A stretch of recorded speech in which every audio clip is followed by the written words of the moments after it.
আমার রাইজ আপোনালোকক অকমান সহায় কৰিব। আমি অসমৰ সন্তান, আমি কোনো পাপ কৰা নাই, কোনো অন্যায় কৰা নাই, কোনো চুৰ কৰা নাই, কোনো ডাকাত কৰা নাই, ভালো মানুষ। আমি ঘরে জীবন যাপন করে কাজ করে খাই, আমার ঘর থেকে উঠে আন না।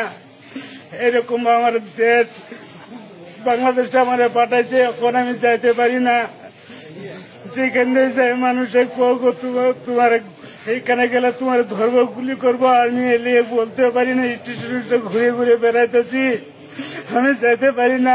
এখন আপনারা অল্প হেল্প করেন, আমার দেশে পাঠান, আমার বাচ্চা বুলাবানের কাছে আমি যেতে চাই। আপনার ছেলে মেয়ে কয়জন? আমার 4টা ছেলে মেয়ে। বয়স কত?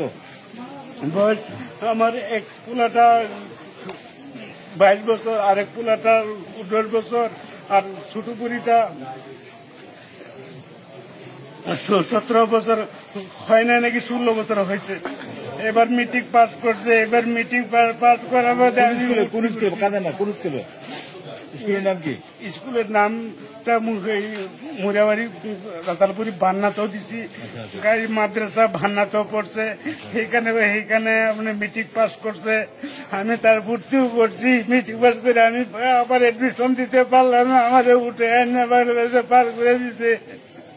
আমার জীবনের লাইফ শেষ করে দিছে। আমি কামাই কোনো আমি 2 টাকা রিজার্ভ কামাই করি, আমি জীবন সন্তান পুয়ে কাজ দিন হাজিরা করি। এইভাবে আমার না পুলিশ প্রশাসন না জিএসএফ এর হাতে দিচ্ছে। জিএসএফ তারা একটা স্পোর্টিং, জিএসএফ এর একটা স্পোর্টিং পড়ায়া।